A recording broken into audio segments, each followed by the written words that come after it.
Evo, ma ni druge, kot da spet nekaj posnamem. Namreč med tem, ko sem gledal zadnjič tisti shod, 3 ure časa, 3 ure 15 sem si vzel, da sem preveril, kakšne nebuloze bodo trobezljali tisti govorci, in ni mi žal. Res je bilo balzam za proučevanje sociologije norosti. Bolj sociologije kot te individualne norosti. Mi je pa to študiranje individualne patologije pomagalo razumeti, ko sem pa gledal video nekega posveta na Inštitutu Jožefa Štefana. 15. septembra je bil, preden se je sprejemal ta zakon o nalezljivih boleznih, zakon o cepljenju. Tam je pa bil pobudnik nek Branislav Bane, poslanec SMC-ja, Rajić, vlagatelj tudi tega zakona je bil. Pomoč mu je nudil, ali pa bil pa glavni pobudnik tega posveta na Inštitutu Jožefa Štefana, pa nek državni svetnik Matjaž Gams. Oba dva sta imela udarna predavanja in ta udarna predavanja se splača poslušati. Mogoče ne toliko teh dveh, no, bil je tudi Stane Pejovnik, rektor, mislim, da je ta kemik, nekoč rektor Ljubljanske univerze. Tudi on je imel dobro predavanje. Ampak pomembna sta dva zdravnika, ki sta zagovarjala cepljenje. Marko Pokorn, pa njegova kolegica Nataša Turk. Ne Turk, Toplak. Mislim, da je celo hodila v gimnazijo tam nekje, tam 100 metrov stran, Trbovsko gimnazijo, ker sem šel malo googlat, zgleda, da je iz teh zasavskih krajev. Pediatrinja, infektologinja, ta dva sta ogromno vedela o cepljenju, o zgodovini cepljenja, kaj vse je cepljenje dobrega naredilo človeštvu v smislu varovanja zdravja. Potem je bil nek mladi zdravnik, nek Jamšek, Jan Jamšek, predstavljal je mlade zdravnike.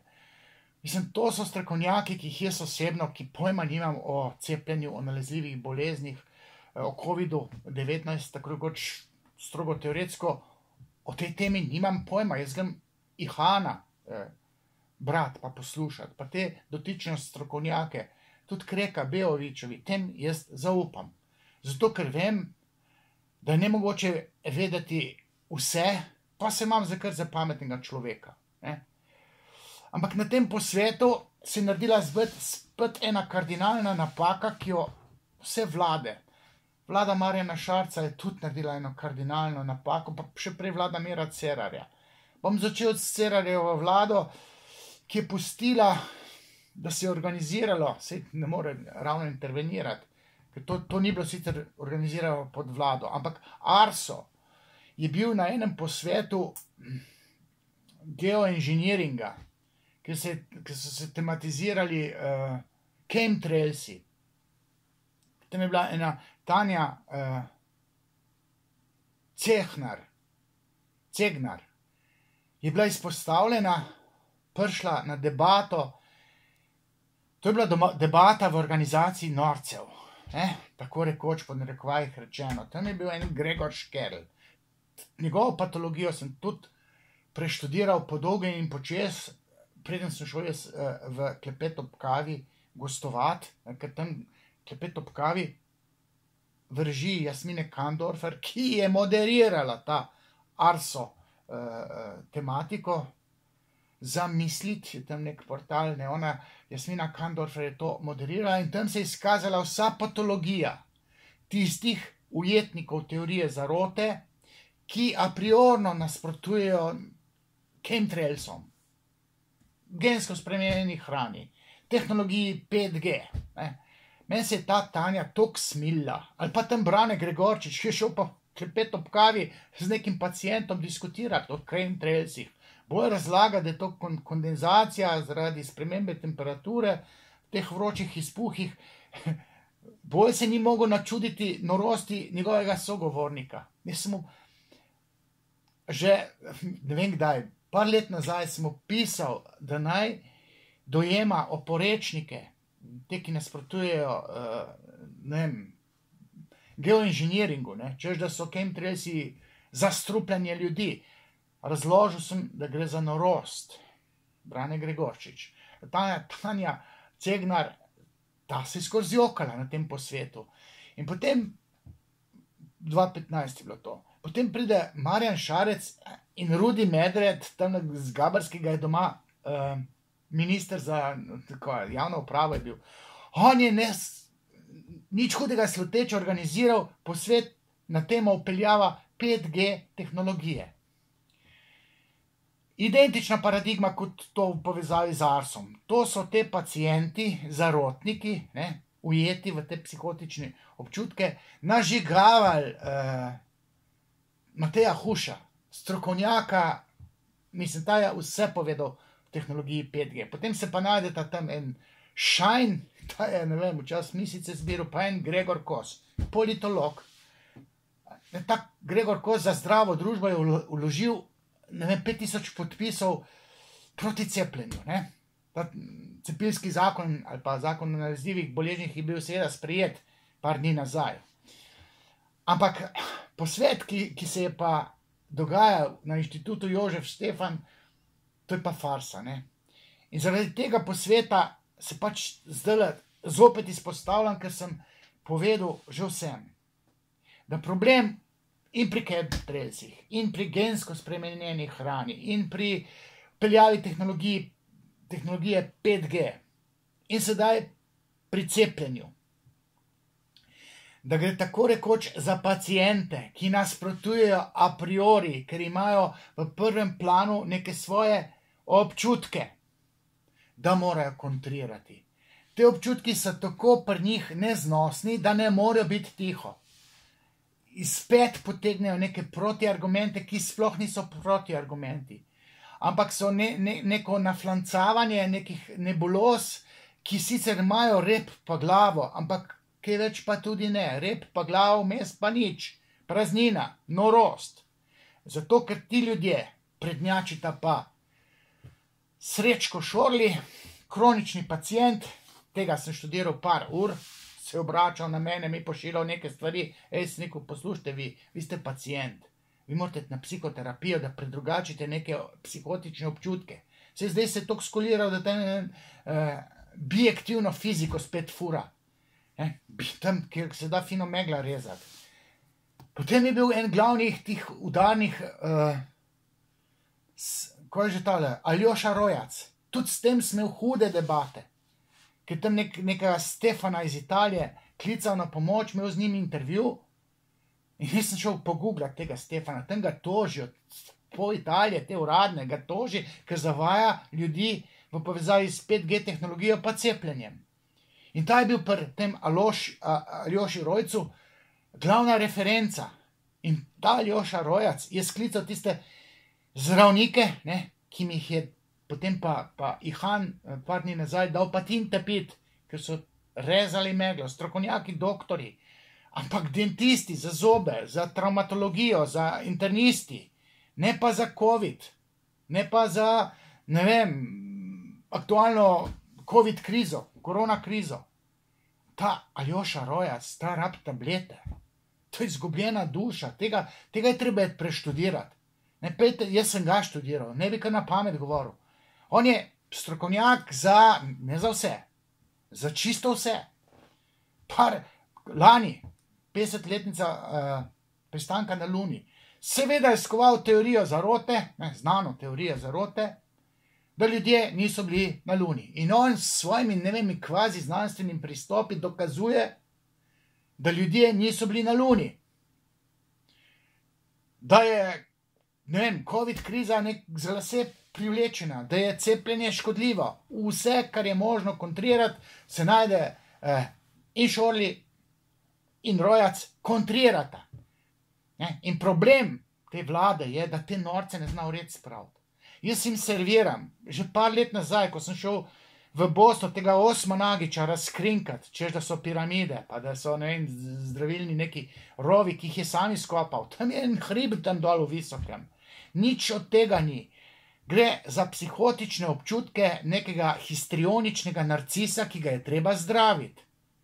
In slovenska vlada, strokovne službe, NIJZ, mora v tem trenutku, ker tole pa zdaj pa ni več šale s temi norci, ki intervenirajo v družbo in očice delajo nore, še bolj kot so. Ma te zarotnike je treba v red spraviti, tako ali drugače. Vlade mnogih držav so to že naredile. NIJZ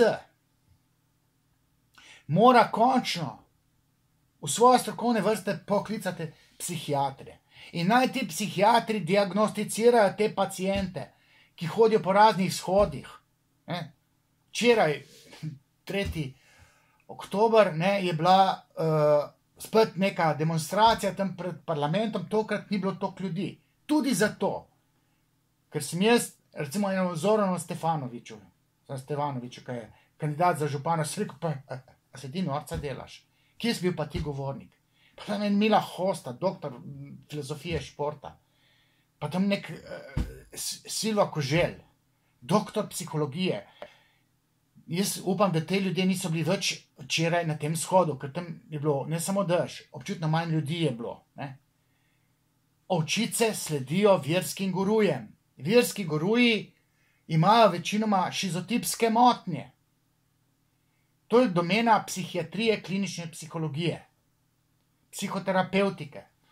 Jaz kot psihoanalitično podkovan človek sem elaboriral teorijo zarote in povedal, da so v teh kontekstih problematični občutki patronov, ala Srečko Šorli, ala Aljoša Rojac. Občutki, da morajo za vsako ceno kontrirati avtoriteti. In potem iščejo, kje bi bila kakšna avtoriteta, da je kontra vsekaš.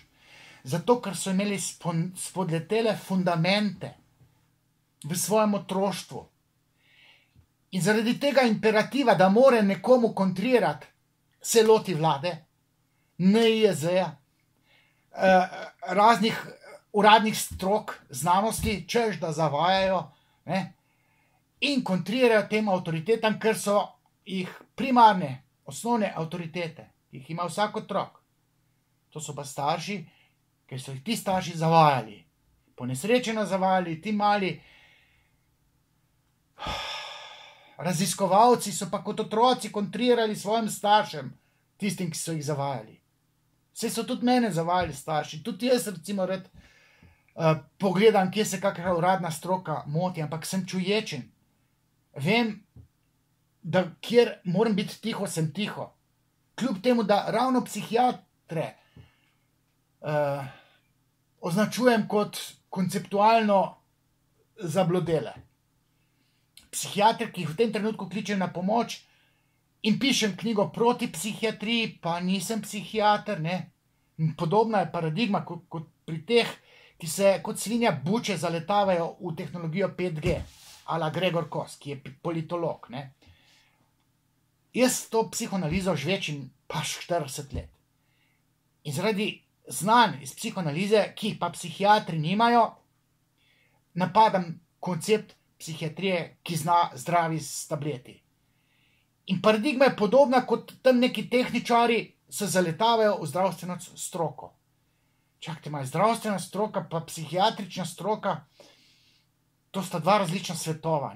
Eno mentalno zdravje v resnici sploh ne bi smelo gravitirati v medicino, ampak prej v filozofijo ali pa psihologijo, se pravi psihoterapevtiko. Ker psihiatri so strokovnjaki za predpisovanje tablet, ki vplivajo na živčne transmitre, možganske sinapse. Freud je pa trdil, da je treba to predrugačiti z besedo. In jaz se ukvarjam s Freudom, s psihoanalizo, zato sem konkurenčen psihiatrom. Pa vendarle te iste psihiatre kličem na pomoč, da mora eno Biserko Ilin, psihiatrinjo v red spraviti, in da morajo te paciente diagnosticirati javno in na glas in se izpostaviti. Ker spoštovani, zdaj pa ni več šale. Mi imamo tako rekoč konc sveta. če se ne bomo približno držali teh ukrepov. Ne moramo mi dovoliti, da 20% starejše populacije umre. Mi smo sočutni, mi smo držali ukrepov, ampak v nekem kompromisu, da nam gospodarstvo ne crkne, da nam šolstvo laufa, kultura. Jaz sem izoliran iz tistega gledališča, ki ga jaz furam. Šport mora laufati, če tudi pred napol praznimi tribunami, mora laufati. Ljudem se mora neko ugodje dogajati. Ampak v stiski moramo mi poslušati strokovnjake, ki so študirali imunologijo, epidemiologijo, ne pa vaške posebneže ala Srečko Šorli ali pa Aljoša Rojac. In psihiatri ste dolžni diagnosticirati njihovo osebnostno motnjo. Jaz pa lahko povem, kakšen je psihoanalitičen argument in zakaj ti ljudje podlegajo nekim infantilnim občutkom, ki imajo simbolno nasledstvo v tem, da se ti pacienti, vaški posebneži, a priorno zoperstavljajo avtoritetam, ker imajo neverjeten močan občutek, da to morajo narediti. In zdaj, mi bi naredili napako obeta, če bi uslišali te paciente, ala Srečko Šorli, ala Aljoša Rojac, pa še tista kvazi neka stroka, vaški posebneži, ne? Če bi se izkazalo čez 10 let, da imajo prav. Mi jih pa s 5% napako alfa označimo kot patrone, ki pojma nimajo. Ne? Tudi mene se lahko označuje, da jaz kot ne psihiater nimam pojma o psihiatriji. Ne? Se me označi in se dela neka napaka alfa, da se pri tej označbi nekdo, ki me diskreditira, moti. Ne? Jaz imam možnost, da imam prav. Ne? Vse imajo tudi te vaški posebneži, te kmečke bunke, da imajo prav. Ne? Pa spet je ena 5% ali pa promilna možnost, da so te bolj podočeni v korona krizi kot medicinci, ki so to 30-40 let študirali. In te medicinci morajo priti do besede. In te medicinci se morajo javno izpostaviti se bo morajo tudi psihiatri. In povedati, kaj je šizotipska motnja. In poškiliti v psihoanalizo, ki sem je serviral, kaj perpetuira oziroma napaja teorijo zarote. Teorija zarote je psihični občutek, močan občutek, ampak je zgolj in samo občutek, ki ima infantilno jedro in to infantilno jedro v resnici spotika nekoga, ki pri zdravi kmečki pameti divje razmišlja. Ni problem zdrava kmečka pamet, problem je, da ta kmečka pamet postala divja v kontekstih teorije zarote. Cepljenje, 5G tehnologija, chemtrailsi, gensko spremenjena hrana, vse živo se tukaj gomili v teh teorijah zarote. Te teorije zarote sem jaz elaboriral. In psihiatri se morajo seznaniti s tem psihoanalitičnim znanjem. Seveda, ki izhaja iz Freuda, z 2 spisov iz leta 1907-1908, kjer je Freud razlagal, da zavajanje otrok v smislu, kako prihajajo na svet otroci, povzroča bizarna verjetja. In ljudje, ki zdaj trdijo, da ni korona kriza, da je to umetno izvano, da se družbeni red spremeni, globalna država, ne vem kaj. To so bizarna verjetja, ki imajo infantilna jedra. Dajo se celo sterapirati. Zelo težko, ampak se dajo. Ampak ti pacienti seveda ne bodo šli na terapijo. Nezavedni fundament spodletelih verjetij, občutkov je treba teoretsko obelodaniti javnosti. In če tudi se kršijo neki zakoni, treba jim par ljudi diagnosticirati, ker ne smejo tej norci svetiti po družbi, ker bo družba šla v maloro. Mi smo, mislim, da 5. najslabše informiranih ljudi, kar se tiče zdravilnosti cepljenja v svetu. 5. od zadaj. So naši ljudje postali toliko nori, da verjamejo šarlatanom, ne pa medicinski stroki, pediatrom, infektologom, strokovnjakom za cepljenje. Ta paradigma je v Sloveniji pereča za chemtrailse ARSO, za tehnologijo 5G peljava ministrstvo tam za javno upravo in zdaj zdravstveno ministrstvo, ni JZ, pa dajte okroglo mizo organizirati na temo teorije zarote. Dajte, da vam razložim jedro teorije zarote. Dajte psihiatri povedati, da večino teh gravitira v šizotipsko motno, ki lahko eskalira celo v psihozo, v šizofrenijo. V tem trenutku bo treba pomisel sekati, se javno izpostaviti, imeti jajca, tako ki jih imam jaz, ampak če sem zdaj na bloku en teden, na Facebooku, pač grem zdaj v YouTube, na Facebooku bo tole šlo čez en teden. Toliko sem imel za danes zapovedati, saj bi lahko še govoril, ampak zaenkrat je to.